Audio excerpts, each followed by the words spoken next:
Hellcat.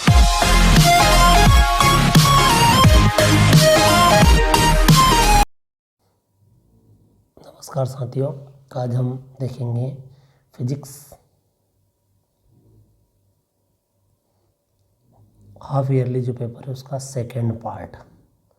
इसमें हम 2 अंक के क्वेश्चन का हल करेंगे। अच्छा, एक बात और, सेट ए और सेट बी दोनों में क्वेश्चन सेम है, केवल प्रश्न का क्रम आगे पीछे, तो आप देख लीजिएगा आपके हिसाब से। आइए हम क्वेश्चन को पढ़ते हैं। विद्यार्थियों, आपको क्वेश्चन को ध्यान से समझना होगा।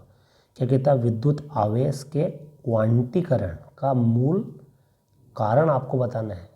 देखिए, कुछ विद्यार्थी यहाँ क्या करते हैं, केवल क्वांटीकरण का क्या लिख देते हैं, सिद्धांत। क्वांटीकरण का सिद्धांत नहीं विद्यार्थियों, यहाँ केवल क्या पूछा, उसका आपको क्या बताना है, कारण बताना है। तो आइए हम कारण लिखते हैं। और कारण लिखने से पहले हमें समझना पड़ेगा कि कारण बनेगा क्यों। तो आइए मैं आपको बताता हूँ। क्वांटीकरण का सिद्धांत कहता है किसी पर आवेश की मात्रा, किसी आवेशित पदार्थ पर आवेश की जो मात्रा होती है वो इलेक्ट्रॉन के पूर्ण गुणज के बराबर होती है। जहाँ n जो है वो पूर्णांक संख्या होगी, जो धनात्मक ऋणात्मक कुछ भी हो सकती है। ई जो है वो 1.6 × 10⁻⁻19 कूलाम आवेश होगा। यह है क्वांटीकरण का सिद्धांत। पर इसका मूल कारण क्या है? तो इसका मूल कारण कौन है विद्यार्थियों? ये इलेक्ट्रॉन है। कौन है? इलेक्ट्रॉन, जो किसी पर भी आवेश की मात्रा बदलाता है। तो यही हमें बताना भी है। तो हमें क्या लिखना पड़ेगा इसमें? लैंग्वेज को इस तरीके से हम जमाएंगे कि तो किसी पदार्थ पर, जो कोई भी आवेशित पदार्थ होगा, तो किसी पदार्थ के आवेशित होने के लिए इलेक्ट्रॉन जिम्मेदार होता है, जो कि पूर्ण गुणज के रूप में होता है। इन कौन जिम्मेदार है? इलेक्ट्रॉन, जो कि हमेशा कैसा मिलेगा? पूर्ण गुणज के रूप में। अर्थात एक पदार्थ से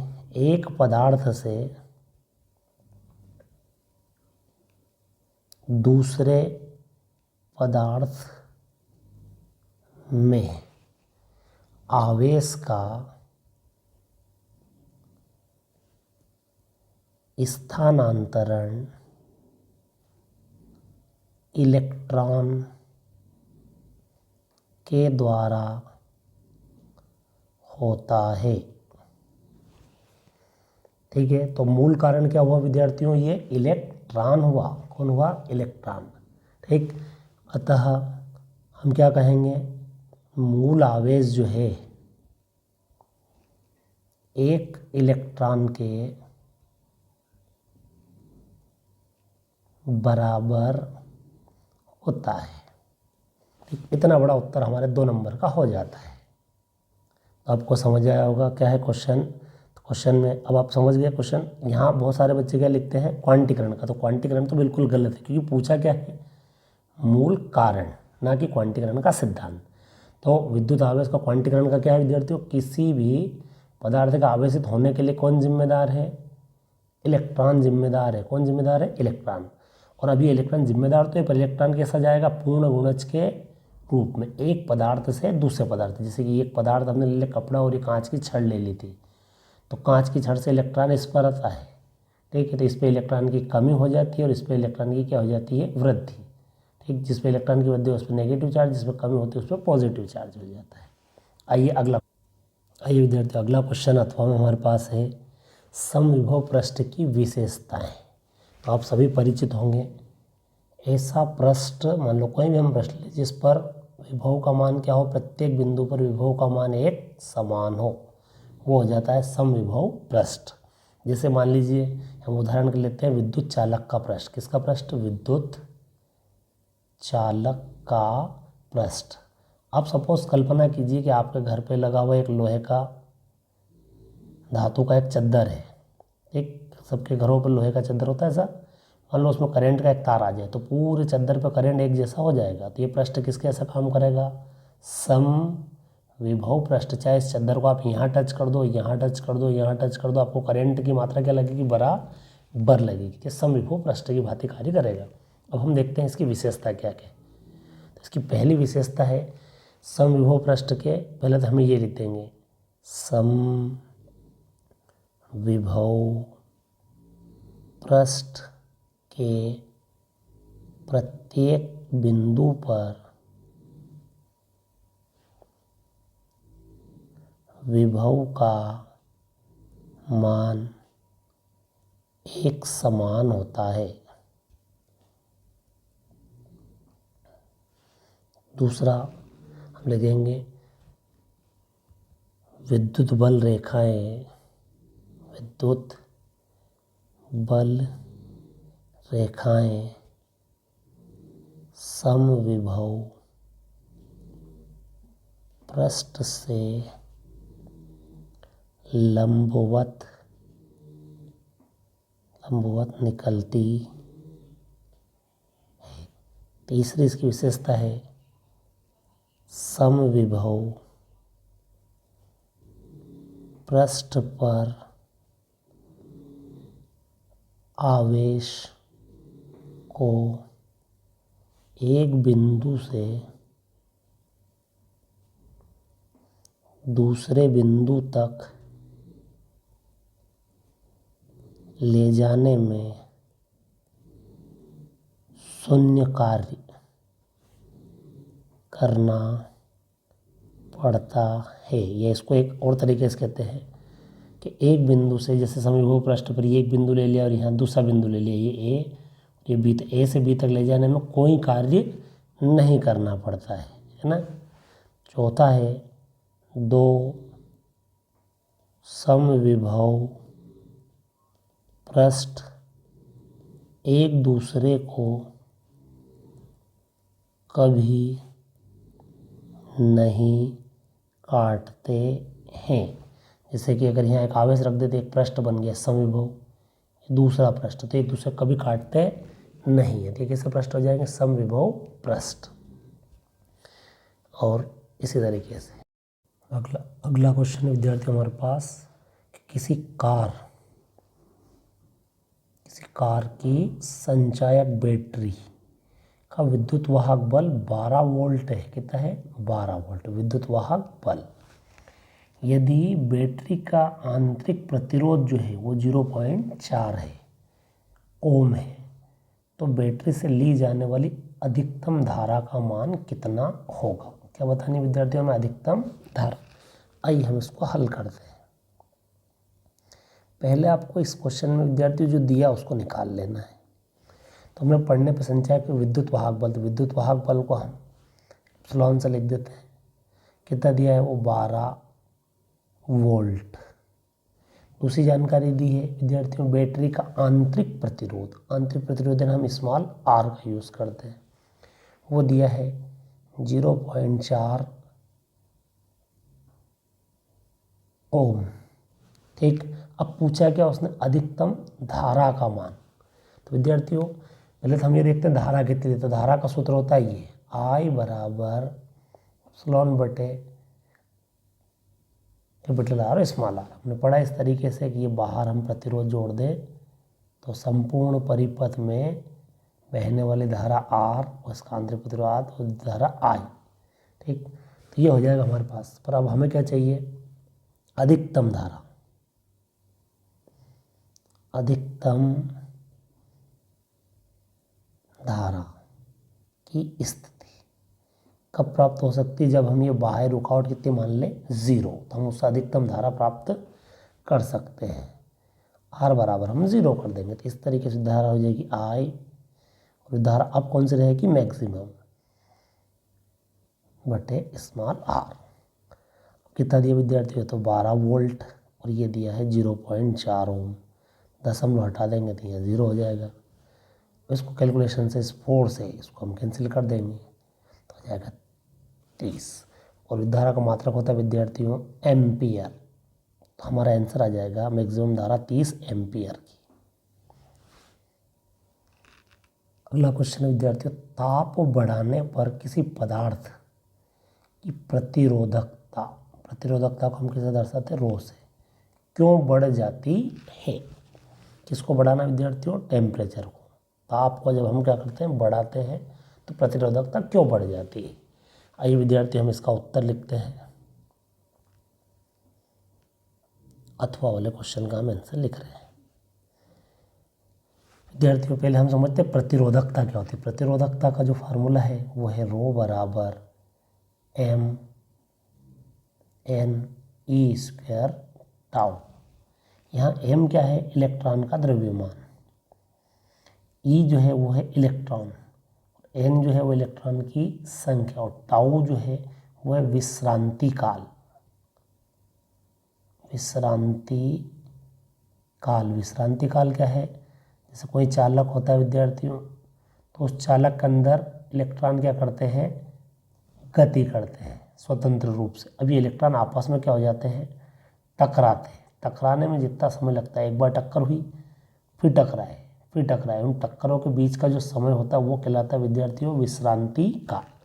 आइए तो अब हम इस रिलेशन से एक बात समझते हैं कि ये जो रो है और ये जो टाउ है, इनके बीच में जो रिलेशन है वो कैसा है? व्युत्क्रमानुपाती का। यानी हम कह सकते हैं कि रो व्युत्क्रमानुपाती 1/टाउ। तो हम क्या लिखेंगे कि किसी चालक की प्रतिरोधकता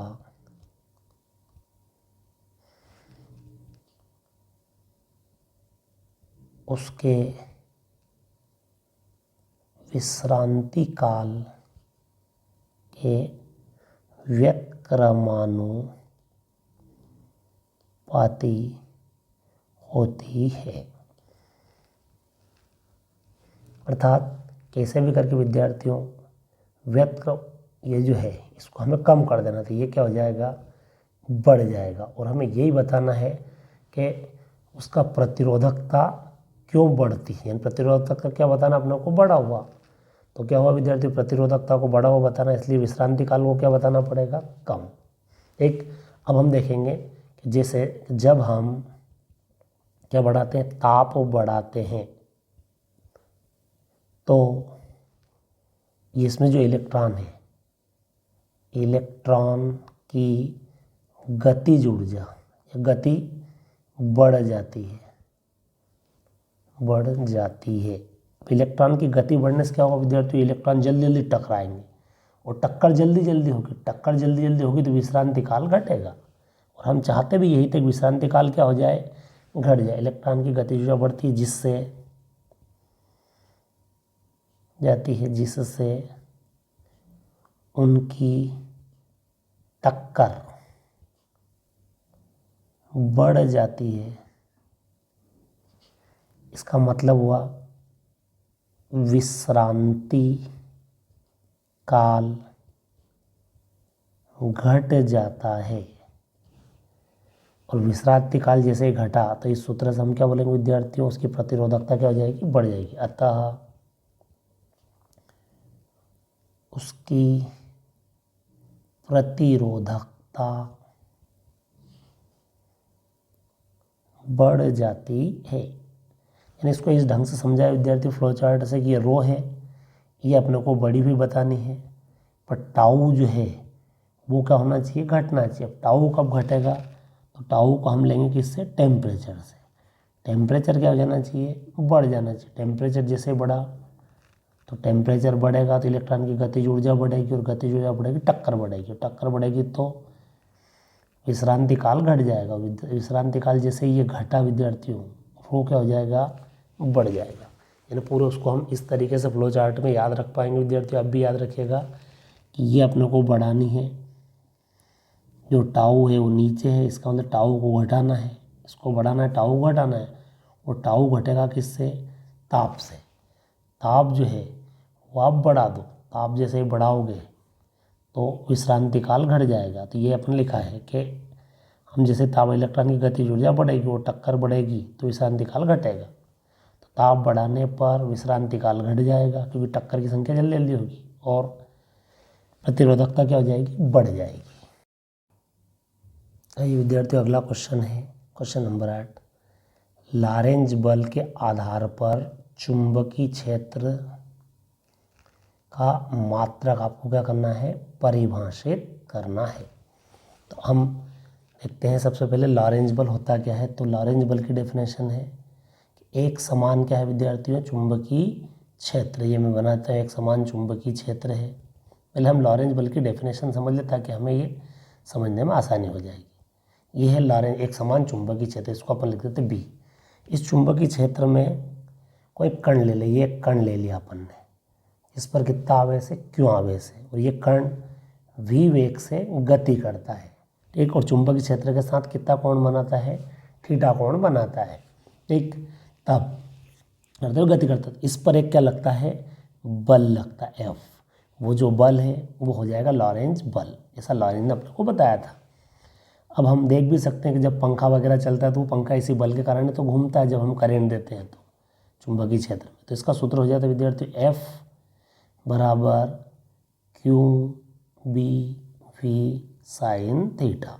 अब इसके आधार पर अपने को विद्यार्थियों किसकी, इस B के बारे में अपने को बताना है। B का क्या बताना है, चुंबकीय क्षेत्र के बारे में। तो आइए अब हम क्वेश्चन का आंसर लिखना शुरू करते हैं। यहाँ से हल हम सबसे पहले लिखते हैं लॉरेंज बल, क्या है लॉरेंज बल, F बराबर Q B V sine theta. तो इससे हम क्या कर सकते हैं, इस B को एक तरफ रखेंगे, बाकी सबको दूसरी तरफ ले जाते हैं, यानी Q को V को और साइन थीटा की जगह को बदल देते हैं। इस तरीके से क्या हो जाएगा हमारे पास आगे चल के ये व्यंजक इस ढंग से हो जाएगा F बटे Q V sine theta equal to B। अब हमें इस ढंग से इसको परिभाषित करना है विद्यार्थियों। यहाँ समझिएगा ध्यान से, हमें क्या करना, परिभाषित, कि इस B की वैल्यू 1 आ जाए, है ना। मात्रक के रूप में उसको क्या करना है, परिभाषित करना है विद्यार्थियों। मात्रक लाना, मात्रक मतलब 1, ये यूनिट लाना है। तो हम इस ढंग से इसकी डिफाइन करेंगे, इन सब Q को, V को, साइन थीटा को और F को, इन चारों राशियों को 1 मान लेंगे ताकि इनकी वैल्यू 1 आ जाए। आइए हम मानना शुरू करते हैं कि माना Q बराबर है 1। अब 1 क्या होगा, तो 1 होगा, आवेश का मात्रक होता है कूलाम, तो 1 कूलाम। Q के बाद हम V को मान लेंगे, V कितना, 1, V वेग है तो 1 क्या हो जाएगा, मीटर प्रति सेकेंड। फिर हमारे पास साइन थीटा को 1 मानने का मतलब होगा विद्यार्थी, और थोड़ा इसको आगे बढ़ाता हूँ मैं, यही लिख देता हूँ कि साइन थीटा और 1 जो है वो साइन कितने डिग्री का मान होता है, 90 डिग्री। साइन से साइन कैंसिल, थीटा बराबर कितना हो गया विद्यार्थियों, 90 डिग्री हमें लेके चलना पड़ेगा। 90 डिग्री को हम बोलते हैं लंबवत। क्या शब्द यूज़ करेंगे 90 डिग्री के लिए, हम लंबवत। अब हमारे पास बचता क्या, F, चौथी चीज़ F बराबर हम ले लेंगे विद्यार्थियों 1 न्यूटन। अब ये सारी वैल्यू हम इसमें रखते हैं सूत्र में, तो क्या आएगा हमारे पास, देखिएगा आप, 1/1 गुणित 1 गुणित 1 बराबर B, यानी इस तरीके से आया B बराबर 1। और B का जो मात्रक होता है विद्यार्थियों एसआई पद्धति में वो होगा टेस्ला। तो हमने 1 ला दिया, यानी क्या किया विद्यार्थियों, हमने इनको माना है 4 चीज़ों को और उन 4 से B बराबर 1 ला दिया। अब इसको हम परिभाषित करते हैं। आइए मैं परिभाषित करता हूँ। परिभाषित करने का मतलब है ये जो गणित में हमने माना है उस सबको लैंग्वेज में लिखना। आइए मैं आपको लैंग्वेज में लिख के बताता हूँ इस तरीके से, देखिएगा आप ध्यान से। लैंग्वेज में हम इसको कैसे लिखते हैं, हम लिखेंगे कि 1 कूलाम आवेश, कहाँ से लिख दिया लाइन हमने, इस लाइन से। कितना आवेश लिया, 1 कूलाम आवेश, कहाँ पर, एक समान चुंबकीय क्षेत्र में, है ना। 1 कूलाम आवेश किसी चुंबकीय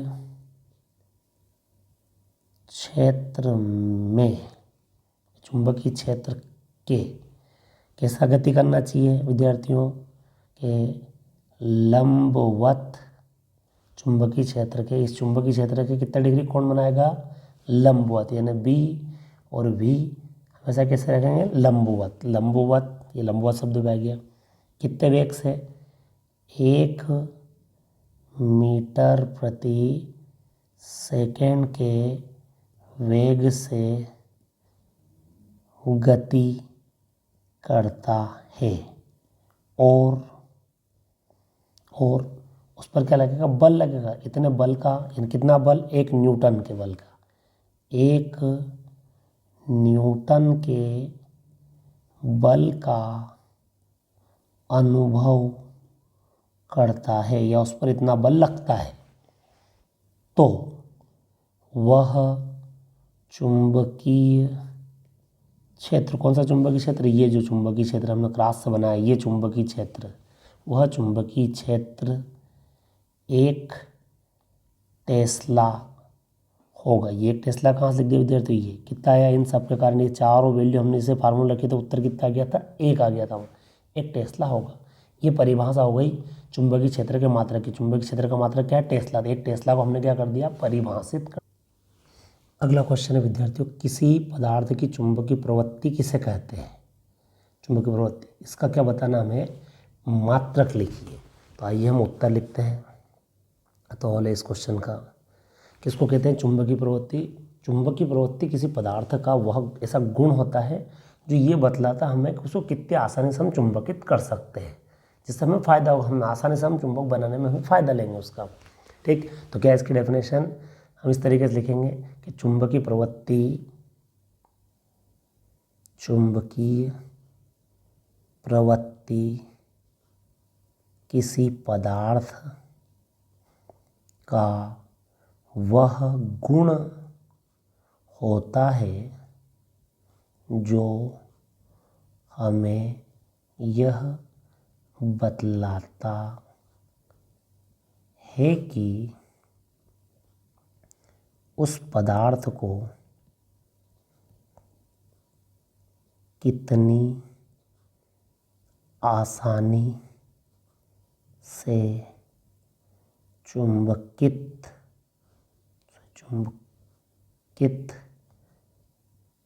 किया जा सकता है। इसका चुंबकीय प्रवृत्ति को विद्यार्थियों काई द्वारा प्रदर्शित करते हैं। इसका सूत्र होता है काई बराबर आई सदिश बटे एच सदिश। यहाँ आई जो है वो होता है विद्यार्थियों चुंबकन क्षेत्र की तीव्रता, चुंबकन क्षेत्र की तीव्रता, और एच जो होता है वो होता है चुंबकीय क्षेत्र की तीव्रता। इस आधार पर ये भी तीव्रता है चुंबकीय क्षेत्र की और ये भी तीव्रता है, तो दोनों एक दूसरे से क्या हो जाएंगे विद्यार्थियों, कैंसिल हो जाएंगे। इस आधार पे हमारे पास इसका जो मात्रक आएगा, इसका कोई मात्रक प्राप्त नहीं होगा। तो ये लिखेंगे यह मात्रक हीन राशि होती है। क्या आएगा विद्यार्थियों, मात्रक हीन राशि होती, हाँ मात्रक हीन राशि होती है। किंतु याद रखिए विद्यार्थी एक सदिश राशि, कैसी राशि है, सदिश होती है। कैसी होती है, सदिश, इसमें दिशा जरूर होती है, पर कैसी है, मात्रक हीन, इसका कोई मात्रक नहीं होता है ना। और ये काई जो है पदार्थ की प्रकृति पर निर्भर करती है। धन्यवाद। अगला क्वेश्चन है विद्यार्थियों, क्वेश्चन नंबर 9, प्रत्यावर्ती धारा जनित्र का नामांकित चित्र बनाइए। तो आइए हम प्रत्यावर्ती धारा जनित्र को बनाते हैं। प्रत्यावर्ती धारा जनित्र में 4 भाग होते हैं। कितने भाग होंगे विद्यार्थियों, 4 भाग। पहला भाग होगा क्षेत्र चुंबक NS। आइए हम NS बनाते हैं, मैं रेड कलर का यूज इसमें कर लेता हूँ।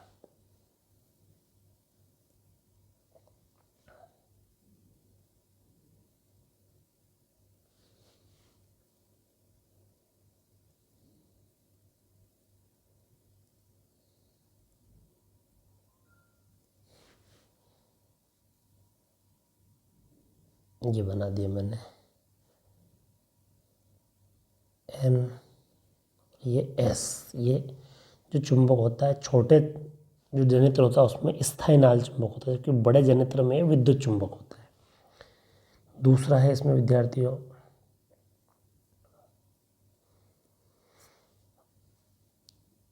इसका आर्मीचर, इसको हम ABCD भी बोलेंगे। देखिएगा आर्मीचर, ये आर्मीचर, ये तार का बना होता है, करोड़ के ऊपर तार हम लपेट देते हैं। ABC और D, ये हो गया आर्मीचर।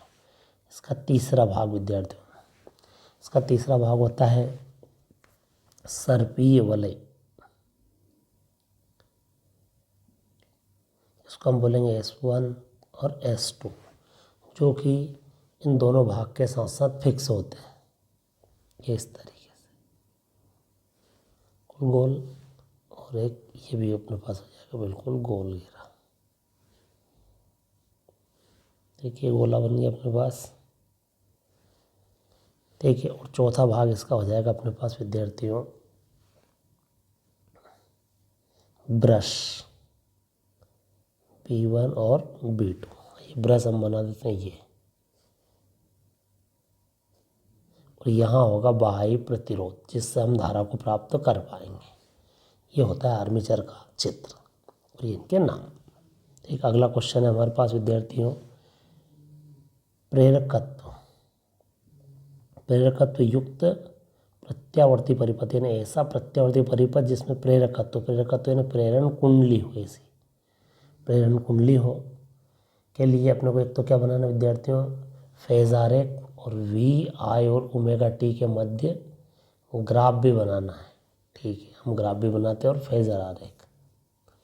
तो आइए अब हम बनाते हैं इसको इस ढंग से। अथवा वाला क्वेश्चन है, क्या बोला उस प्रेरकत्व युक्त परिपथ विद्यार्थी, ऐसा परिपथ जिसमें प्रेरण कुंडली जुड़ी हुई हो, ऐसे परिपथ में अपने को फेज आरेख बनाना है। ठीक, तो हम प्रेरण कुंडली वाला एक परिपथ ही ले लेते हैं ये, और यहाँ प्रत्यावर्ती धारा स्रोत इसमें जोड़ देते हैं। तो अब इसमें इसका चित्र इस ढंग से तो बन जाएगा विद्यार्थियों ये, पर हमें केवल उसका फेजर आरेख, तो फेजर आरेख हम सीधा सीधा बनाने के बजाय पहले एक बार समझ लेते हैं। ये हम जानते हैं कि इसमें जो वोल्टेज होगा वो होगा, तो इस परिपथ का जो वोल्टेज होगा वो होगा V बराबर VM साइन ओमेगा T। विद्यार्थियों VM हम NCERT की बुक से ही ले रहे हैं, है ना, क्योंकि NCERT की बुक में जो सिंबल लिया है VM ही लिया है। एक आप V0 भी ले सकते हो, कोई दिक्कत नहीं। आइए ये, और इस परिपथ की जो धारा होगी वो धारा होगी I बराबर IM sine omega T minus π/2। ये हो विद्यार्थियों फेज आरेख जो है वो वोल्टेज और परिपथ की धारा के बीच में बनता है। फेज आरेख की डेफिनेशन ये है कि परिपथ की परिणामी वोल्टेज और परिपथ की धारा के बीच बनने वाला ग्राफ फेजर ग्राफ कहलाता है। तो आइए हम फेजर ग्राफ बनाते हैं इसका। तो अब देखिएगा, मैं इसके लिए रेड कलर का यूज़ करता हूँ, इसके लिए ब्लैक कलर का। पहले हम बनाएंगे इसका वोल्टेज। ठीक, तो देखिएगा विद्यार्थियों ध्यान से,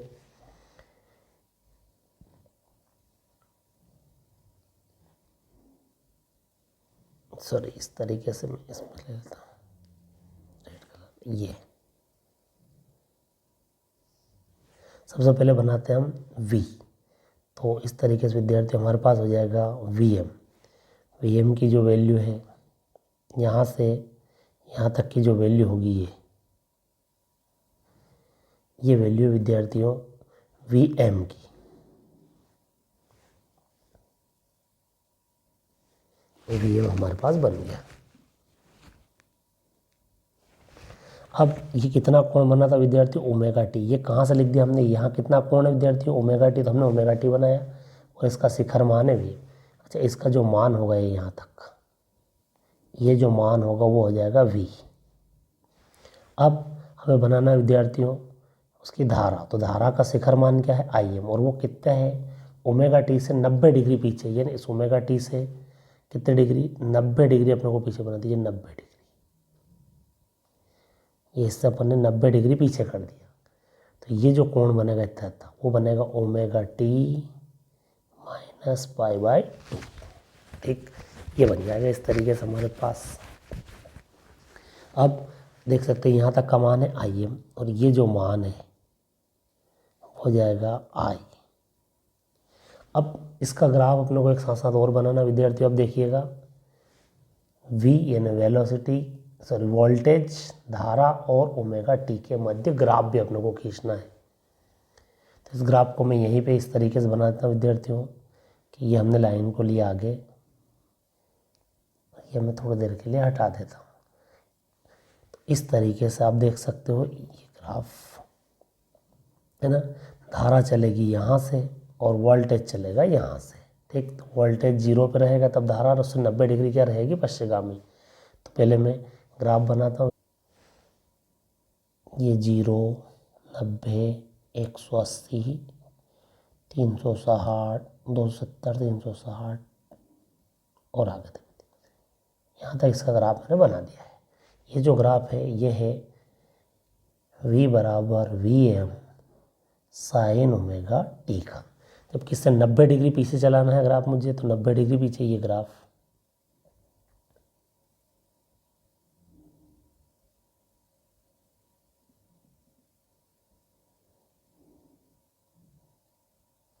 ये विद्यार्थी यहाँ आ गया तब तक ये यहीं तक पहुँचा है। दोनों के बीच में जो कलाओं का अंतर है, कितने कलाओं का अंतर है, 90 डिग्री का। और ये जो ग्राफ है बनेगा आई बराबर I am sine omega T. Time graph हो गया अपने पास दोनों के लिए। दोनों के ग्राफ में विद्यार्थियों 90 डिग्री पीछे, ये 90 डिग्री आगे और ये 90 डिग्री पीछे। फिर यहाँ देख सकते हैं ये शिखर आएगा तब तक ये 180 पे पहुँच जाएगा। फिर ये यहाँ, तब ये यहाँ, ये यहाँ, तब ये शिखर पे, और ये। तो दोनों के बीच में जो कलाओं का अंतर है ये, ठीक है, दोनों के शीर्ष के बीच में ये वो कितना है, 90 डिग्री का कलांतर का अंतर है दोनों की कलाओं में विद्यार्थियों। आइए विद्यार्थियों अगला क्वेश्चन है हमारे पास, विस्थापन धारा। विस्थापन धारा किसे कहते हैं, इसकी उपस्थिति का एक क्या दीजिए उदाहरण अपने को लिखना है। विस्थापन धारा, तो आइए हम विस्थापन धारा की डेफिनेशन लिखते हैं। विस्थापन धारा की जो पद है वो दिया है मैक्सवेल ने विद्यार्थियों, है ना। जब वो विद्युत चुंबकीय तरंग के लिए प्रयोग कर रहे थे तब उनको पता चला था कि संधारित्र के आवेशन या एक धारा की आवश्यकता उनको लगती है, तब उन्होंने दिया। तो इसकी डेफिनेशन है, वह धारा जो समय के साथ,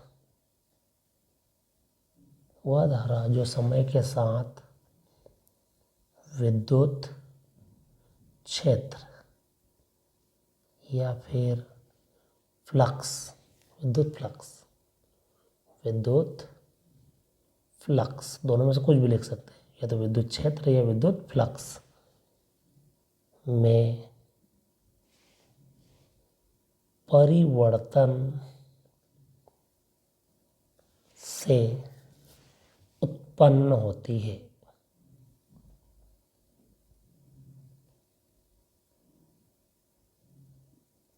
विस्थापन धारा कहलाती क्या है विद्यार्थियों, वह धारा जो समय के साथ, जैसे जैसे समय बदलता है तो क्या बदलना चाहिए, विद्युत क्षेत्र या फिर विद्युत फ्लक्स। तो विद्युत फ्लक्स में परिवर्तन हो या विद्युत क्षेत्र में परिवर्तन हो, उससे उत्पन्न होती है। ऐसी धारा किसी धारा कहते हैं, विस्थापन धारा। इसे ID डिस्प्लेसमेंट करेंट, और इसका सूत्र होता है ε0 d∅e बटे dt से प्रदर्शित करते हैं। यह है विस्थापन धारा का सूत्र। अगला है हमारे पास, विद्युत चुंबकीय तरंग कैसे उत्पन्न होती है। इसके दो गुण लिखना अपने को।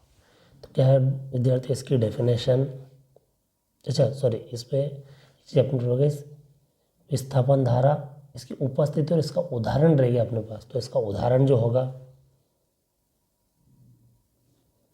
कि जब संधारित्र को आवेशित किया जाता है।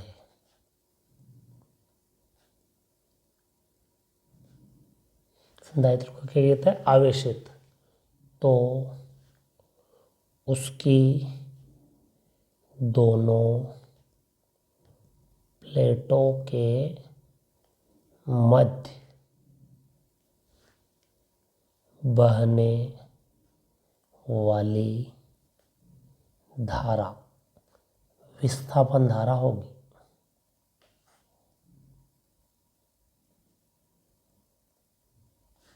ठीक है, ये संधारित्र है तो इधर से हम जब उसको आवेश देंगे तो यहाँ से धनावेश और यहाँ ऋणावेश, तो यहाँ जो क्या होगा, विद्युत क्षेत्र में परिवर्तन ही होगा या चुंबकीय फ्लक्स में क्या होगा, परिवर्तन। तो ये जो धारा रहेगी यहाँ वो होगी डिस्प्लेसमेंट धारा, और यहाँ जो धारा बहेगी वो चालन धारा रहेगी। इस तरीके से I बराबर होता IC प्लस ID। ये अपने को बताया था मैक्सवेल। एक अगले क्वेश्चन पर आते, विद्युत चुंबकीय तरंग कैसे उत्पन्न होती है। तो इस प्रश्न का उत्तर है विद्यार्थियों, विद्युत चुंबकीय तरंग त्वरित आवेश से उत्पन्न होती है। विद्युत चुंबकीय तरंगे त्वरित आवेश, या फिर एक और शब्द बोलते हैं दोलन करता हुआ आवेश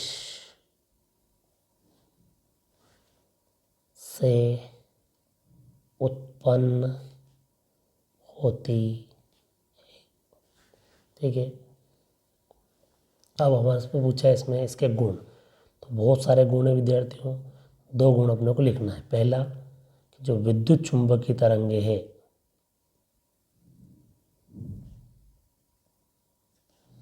वे अनुप्रस्थ होती है।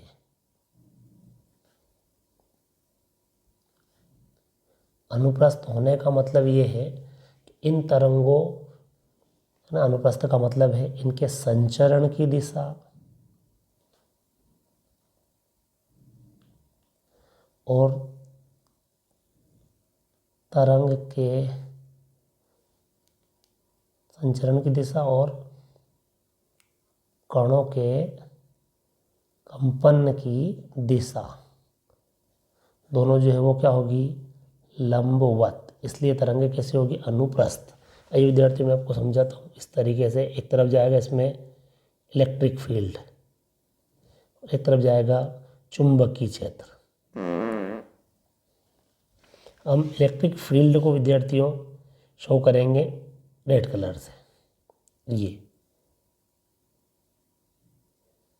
कण कहाँ जा रहे हैं, ऊपर नीचे ऊपर नीचे ऊपर नीचे, और चुंबकीय क्षेत्र में ब्लैक से बनाता है इस तरीके से।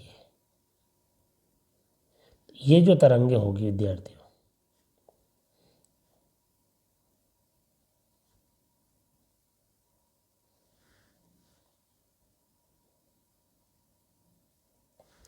अब ये जो संचरण तरंग तो इधर जा रही है और कण ऊपर नीचे इनके साथ 90 डिग्री का कोण बना रहे हैं इसके साथ, इसलिए कैसे तरंगे, अनुप्रस्थ।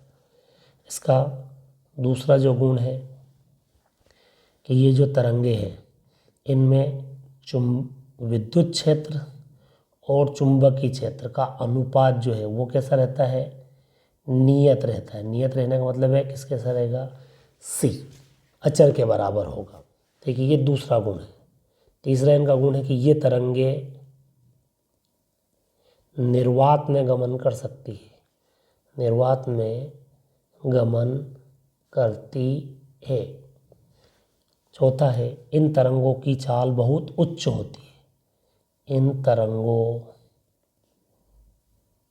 की चाल बहुत उच्च होती है,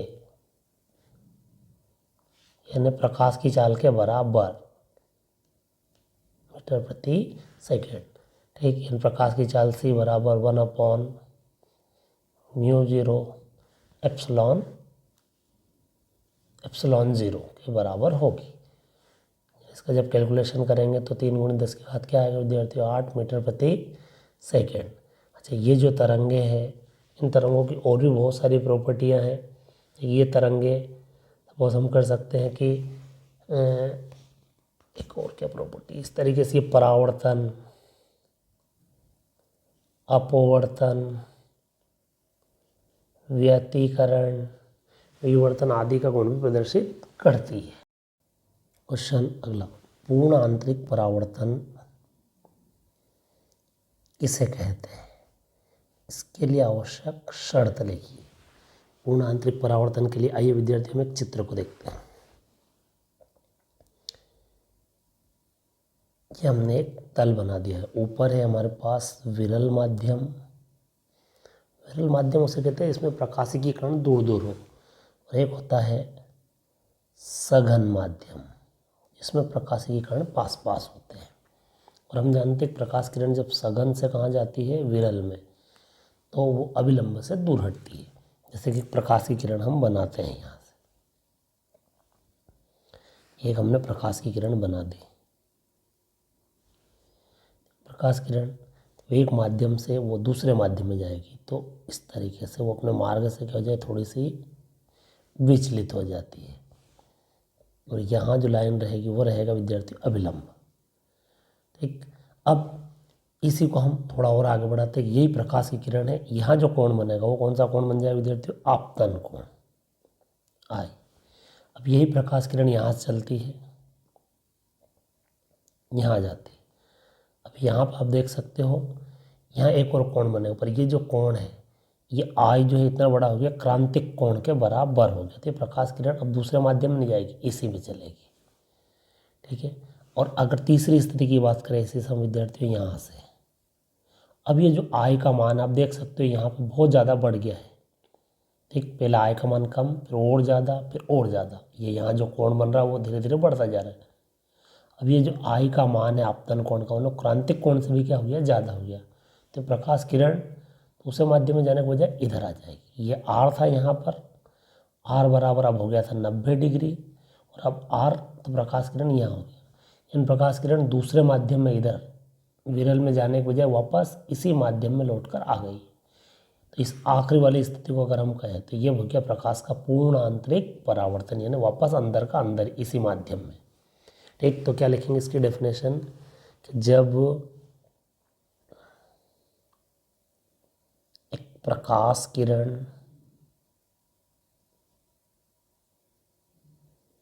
कहाँ से चलती विद्यार्थियों, सघन से, सघन माध्यम से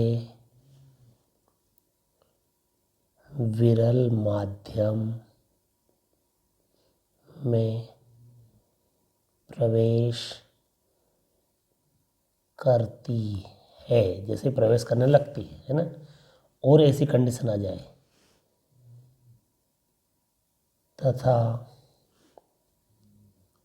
आपतन कोण आई का मान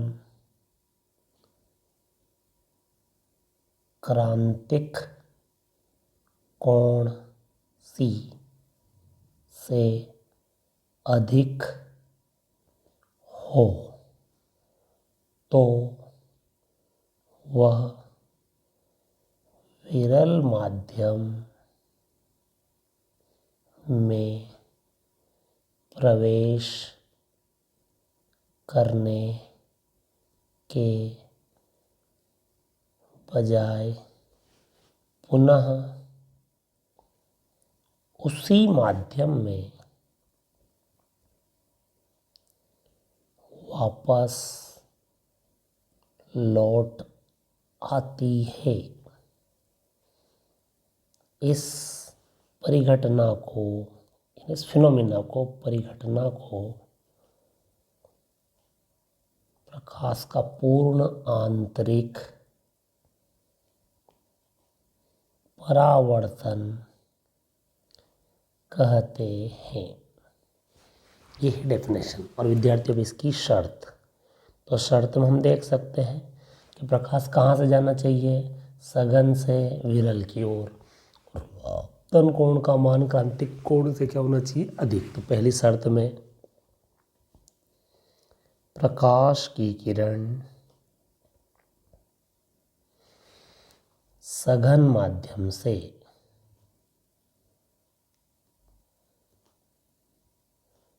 विरल माध्यम में प्रवेश करनी चाहिए या प्रकाश किरण सघन माध्यम से चलनी चाहिए। ठीक, तभी जाके वो अभिलंब से दूर हटेगी और हटते हटते की स्थिति ऐसी आएगी कि वो दूसरे माध्यम में जाने के बजाय वापस उसी माध्यम में आएगी। दूसरा, आपतन कोण का मान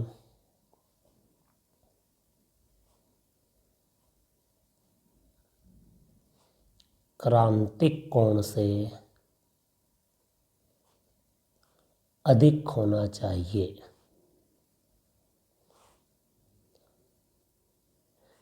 आई बड़ा हो किससे? सी से। ये दूसरी कंडीशन है।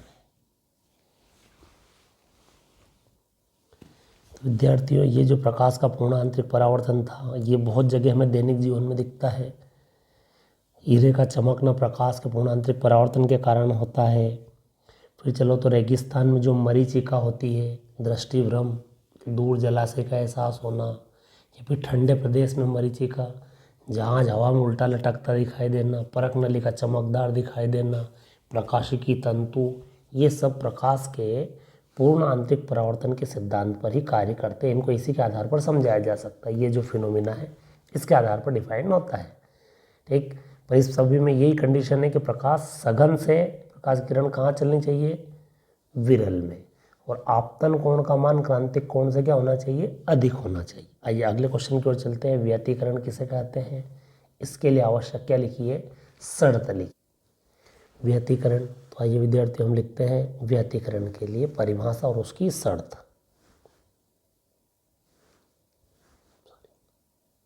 व्यतिकरण, व्यतिकरण क्या होता है विद्यार्थियों? तो व्यतिकरण प्रकाश की एक परिघटना है। इसमें प्रकाश की तरंगें मिलती है, और ऐसी तरंगें जिनकी आवृत्ति लगभग या आवृत्ति समान ही हो, आयाम लगभग बराबर हो तो चलेगा, पर आवृत्ति तो क्या होनी चाहिए? समान होनी चाहिए। वो मिलके एक बड़ी तरंग बना देंगे। ठीक, ये तरंग को बढ़ा देते हैं। तो क्या इसकी डेफिनेशन कि जब दो समान आवृत्ति, यानी तरंगों की आवृत्ति क्या होनी चाहिए? समान। जब दो समान आवृत्ति की प्रकाश तरंगे एक ही दिशा में संचरित होती है तथा उनके अध्यारोपण अध्यारोपण का मतलब होगा मिलना, के फलस्वरूप एक बड़ी तरंग, या फिर ऐसे कह सकते हैं कि प्रकाश की क्या बढ़ जाती है? तीव्रता। अध्यारोपण के फलस्वरूप प्रकाश की तीव्रता बढ़ जाती है। प्रकाश की तीव्रता में परिवर्तन हो जाता है। तीव्रता में परिवर्तन हो जाता है। इस परिघटना को प्रकाश का व्यतिकरण कहते हैं। क्या बोला? जब दो समान आवृत्ति, देखिए विद्यार्थी इस तरीके से एक चित्र में बनाता हूँ। ये पहली तरंग, सेम इसी आवृत्ति की एक और तरंग जो एक साथ मिलती है, तो इन दोनों के परिणाम स्वरूप तीसरी तरंग बनती है, वो भी इसी आवृत्ति की बनती है, उसका आयाम बड़ा हो जाता है। ये जो घटना है व्यतिकरण कहलाती है। व्यतिकरण के लिए कुछ शर्त है। तो पहली शर्त तो ये है व्यतिकरण के विद्यार्थियों कि जो दोनों तरंग है उनकी आवृत्ति क्या होनी चाहिए? समान। तरंगों की आवृत्ति समान होनी चाहिए। दूसरी कंडीशन है उनका आयाम लगभग बराबर हो, वो एक ही दिशा में, वह एक ही दिशा में संचरित होना चाहिए। ऐसा ये दोनों, जैसे ये पहली भी और ये दूसरी भी एक ही दिशा में जा रही है, ठीक है, वो एक ही दिशा में क्या होनी चाहिए, संचरित होनी। फिर अगला है दोनों तरंगे कला संबंध होना चाहिए।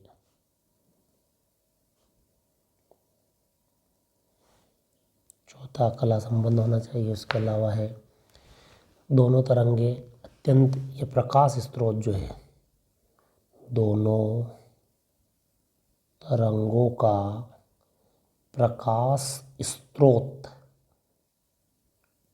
संकीर्ण होना चाहिए। संकीर्ण यानी विद्यार्थी पास पास, ताकि उनमें ज़्यादा अंतर ना हो।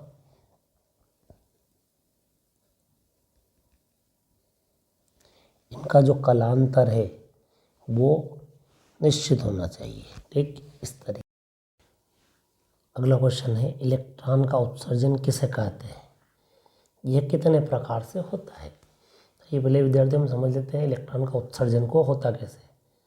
कोई भी धातु होती है, उस धातु के अंदर मुक्त इलेक्ट्रॉन होते हैं, और ये मुक्त इलेक्ट्रॉन जब तक इनको बाहर से ऊर्जा नहीं मिलती तब तक ये इलेक्ट्रॉन इसके सतह से बाहर नहीं आ सकते, ठीक। और इस लाइन को बाहर नहीं आने वाली परत को हम बोलते हैं विभव प्राची।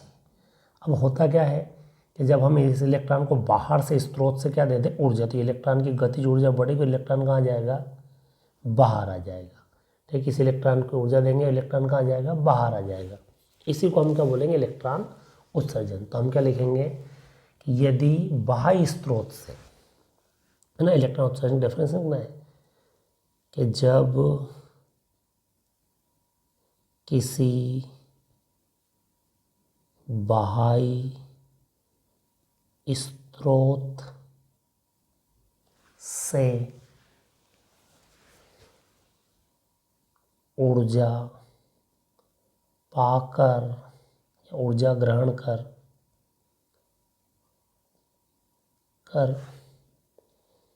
इलेक्ट्रॉन धातु की सतह से बाहर आ जाते हैं, इस घटना को इलेक्ट्रॉन उत्सर्जन कहते हैं। यानी इलेक्ट्रॉन स्वयं नहीं आ सकते थे, बाहर से हम क्या देंगे, इसको ऊर्जा देंगे। ऊर्जा जैसे मिलेगी इन स्वतंत्र इलेक्ट्रॉनों को, स्वतंत्र इलेक्ट्रॉन इससे कहाँ जाएंगे, बाहर आएंगे। ये बाहर आने की जो घटना होगी वही क्या होगा, इलेक्ट्रॉन उत्सर्जन। अब हम इलेक्ट्रॉन उत्सर्जन के प्रकार, के कितने प्रकार से इलेक्ट्रॉन को उत्सर्जित कर सकते हैं। तो इलेक्ट्रॉन उत्सर्जन 4 प्रकार से होता है। 4 प्रकार से होता है। पहला होगा विद्यार्थियों नंबर 1 तापीय उत्सर्जन।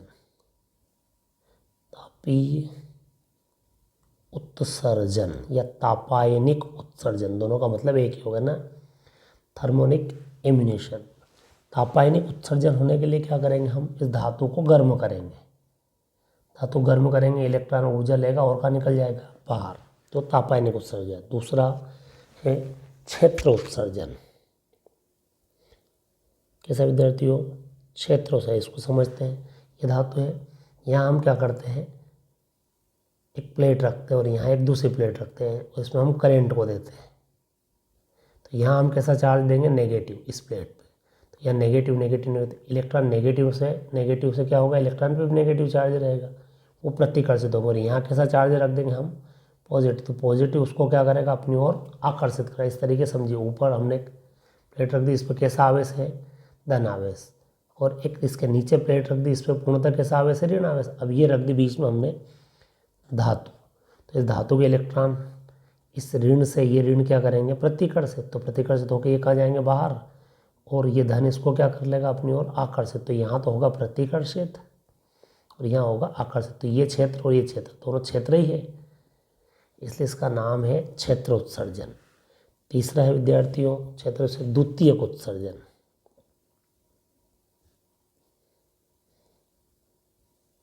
द्वितीयक उत्सर्जन क्या होगा, जब कोई धातु रहेगी, उस धातु की सतह पर हम उच्च ऊर्जा वाले इलेक्ट्रॉन को डालेंगे।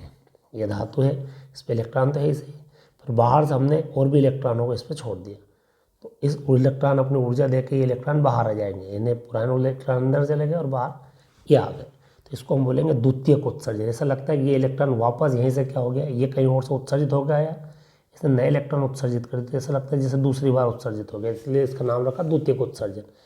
और तीसरा है, चौथा है सॉरी, प्रकाश विद्युत उत्सर्जन। प्रकाश विद्युत उत्सर्जन क्या होता है कि जब धातु की सतह पर उचित आवृत्ति का, ये जो आवृत्ति है वो उचित होनी चाहिए। इस धातु की जो आवृत्ति है उससे ये जो आवृत्ति है प्रकाश की, वो क्या होना चाहिए, ज़्यादा होनी चाहिए। उचित आवृत्ति का प्रकाश गिरता है तो उसकी सतह से क्या होता है, इलेक्ट्रॉन उत्सर्जित होता है ना, इसको बोलते हैं प्रकाश विद्युत उत्सर्जन। अगला विद्यार्थी देहली आवृत्ति। देहली आवृत्ति किसको कहते हैं, तो लिखते हैं देहली आवृत्ति क्या होता है, जैसे ये धातु है विद्यार्थियों, इससे सतह से इलेक्ट्रॉन उत्सर्जन तभी होगा जब ये जो आवृत्ति है इस धातु की आवृत्ति से क्या हो, ज़्यादा हो। तो इस आवृत्ति को कौन सी आवृत्ति कहेंगे अपन, जिससे कम अगर आवृत्ति हुई तो फिर इलेक्ट्रॉन उत्सर्जन संभव नहीं होगा, आवृत्ति कहलाएगी देहली आवृत्ति। तो लिखना वह न्यूनतम या कम से कम न्यूनतम आवृत्ति जिससे कम आवृत्ति होने पर धातु की सतह